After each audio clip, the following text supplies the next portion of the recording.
جی غامدی صاحب السلام علیکم۔ وعلیکم السلام۔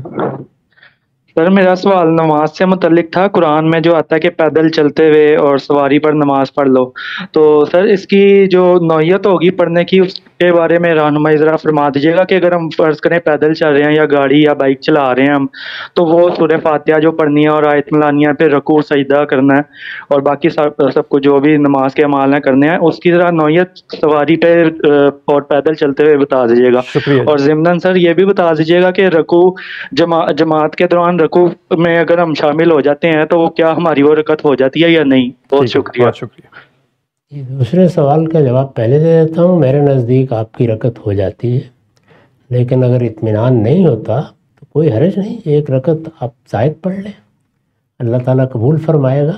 جی لیکن بہرحال رکعت ہو جاتی ہے۔ جو پہلی بات آپ نے پوچھی ہے اس میں یہ گزارش ہے کہ ہر سواری کی نوعیت الگ الگ ہوتی ہے۔ ایک زمانے میں سواریاں وہی تھیں جو اللہ نے پیدا کی ہیں، کوئی گھوڑا ہے، کوئی گدھا ہے، کوئی اونٹ ہے اس پر سوار ہے، تو وہاں کچھ اشارے کیے جا سکتے تھے۔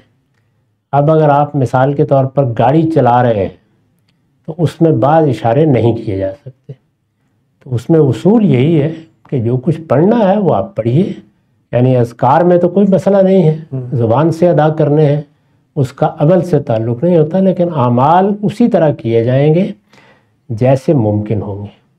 یعنی اگر آپ جھک سکتے ہیں تھوڑا سا تو اشارتاً جھک جائیے، اگر آپ رکوع اور سجدے کے جھکنے میں فرق کر سکتے ہیں تھوڑا سا کر لیجئے، اور اسی طرح باقی ساری نماز آپ پڑھ لیجئے۔ سلام پھیرنا ہے، اگر اس میں منہ پھیرنے میں کوئی حرج نہیں پھیر لیجئے، ورنہ السلام علیکم ورحمۃ اللہ کہہ کے نماز ختم کر دیجئے۔ تو اس کا تعلق اس سے ہے کہ آپ کس صورتحال سے دوچار ہیں۔ اب مثلاً جہاز میں بیٹھے ہوئے ہیں، یا آپ گاڑی چلا نہیں رہے، آپ اس کے پیچھے بیٹھے ہوئے ہیں، ساتھ بیٹھے ہوئے ہیں، پھر سارے اشارے کرنے ممکن ہوتے ہیں۔ جی تو اس کا تعلق اس سے ہے، جو آپ کی صورتحال ہے اس کے لحاظ سے پڑھ لیجئے، اللہ تعالیٰ قبول فرمائے۔ بہت شکریہ سر۔